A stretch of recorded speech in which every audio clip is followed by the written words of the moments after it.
Então, dentro disso, a gente está falando de figuras semelhantes, eu quero descobrir qual é a razão de semelhança entre essas duas figuras. Então, eu tenho uma figura que tem um lado K e um lado 6. Então, vamos fazer a razão de semelhança da maior com a menor. Então, como foi falado lá no começo, é bem simples. Ó, você vai pegar, para saber a razão de semelhança, então vou pegar um lado e vou dividir pelo lado correspondente da outra figura. Ó, lembrando, eu tenho A, tá vendo esse ângulo é o correspondente a esse. Então, o lado que vai ser correspondente vai ser esse lado C', B' com o lado C e B. Então, 6 dividido por 4, a gente pode simplificar isso daqui. Nós temos, vamos dividir por 2, né? Então, 3 meios. Mas será que essa figura vai manter essa proporção? Vamos fazer a mesma coisa aqui, ó. Vamos pegar agora o 3. Então, tem aqui 2. Vai pegar esse lado aqui e vai pegar esse lado aqui. Então, mesma coisa. Tem que manter a mesma proporção. 3 dividido por 2. E será que nos outros também? Então, vamos pegar esses dois lados agora aqui, ó. Vou pegar do D. Então, vou pegar o 5,7 e vou relacionar aqui com 3,8. Então, ficaria K igual a 5,7 dividido por 3,8. Isso aqui nós podemos escrever como sendo 57 sobre 38. Isso daqui vai ser igual 57, 38. 38, a gente pode ver que é 19 vezes 2, isso aqui é 19 vezes 3. Então, ficaria dividindo por 19. Divide por 19 aqui também. Nós teríamos 3 meios. Então, essa proporção vai sempre se manter. Então, qual a razão de semelhança? Aqui nesse caso, nós temos que nosso K vai ser igual a 3 meios. Outro exemplo. Então, João irá construir 2 quadrados. Um pequeno com lado 7 centímetros e outro maior com uma razão K igual a 5. Qual deverá ser o tamanho do lado do outro quadrado? Bem simples, né? Vamos lá, ele construiu um quadradinho aqui. Ele está dizendo que esse quadrado tem um lado igual a 7. Ele vai querer construir um outro quadrado bem maior que esse. 5 vezes maior. 5 vezes maior. Por que 5 vezes maior? Por causa disso daqui. Porque a minha razão de proporção é 5. Então, o lado desse quadrado grande, vamos chamar de Lzinho, vai ser 5 vezes maior que o do menor. Ou seja, esse lado vai ter 5 vezes 7, 35 centímetros.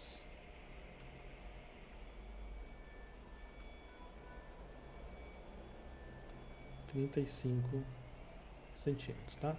Então, esse lado vai medir 35 centímetros.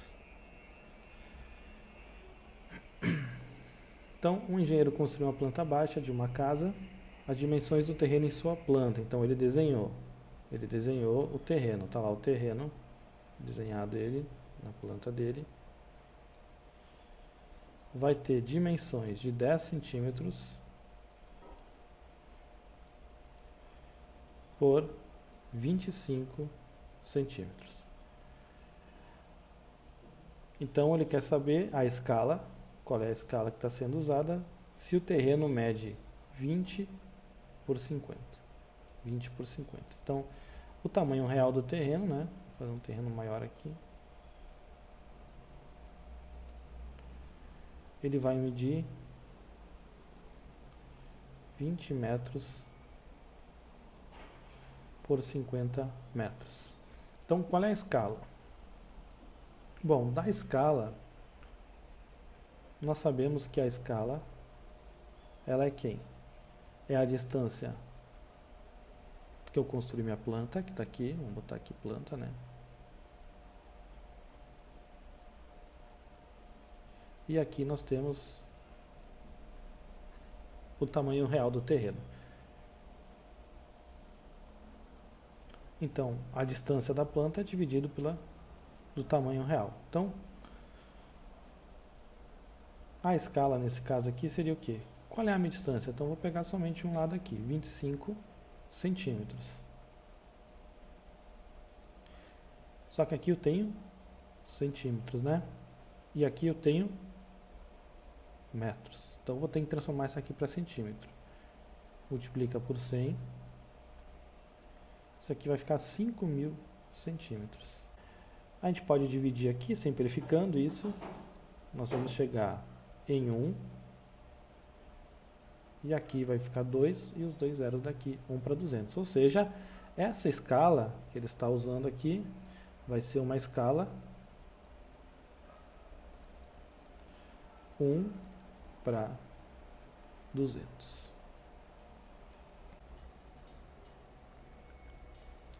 Então aqui o nosso último exemplo. Então o Farol da Barra, né, que é um dos pontos turísticos mais famosos de Salvador, ele tem 22 metros de altura. Então a altura real aqui dele é 22 metros. Aí uma agência de viagens, que atraía alguns clientes e pediu para uma empresa fazer a construção da maquete desse ponto turístico na escala 1 para 150. Então a escala que foi adotado, 1 para 50. Qual deverá ser a altura da maquete aproximadamente? Eu sei que 1 centímetro na minha maquete equivale a 50 centímetros na vida real. Então, 22 metros, como eu tenho centímetros, passa para centímetros, ou seja, 2.200 centímetros vão valer x centímetros na maquete. Então, ficaria 50x igual a 2.200 centímetros. X igual, está multiplicando, vai passar dividindo, 2.200 dividido por 50. Fazendo essa divisão, que a gente pode cortar o 0, 0, eu vou ter isso aqui igual a 44 centímetros. Certo? Então a altura dessa maquete seria 44 centímetros. Então vou colocar uma atividade para vocês, faço a atividade que vai valer com a presença da semana e também vai ser a pontuação referente a esse trabalho.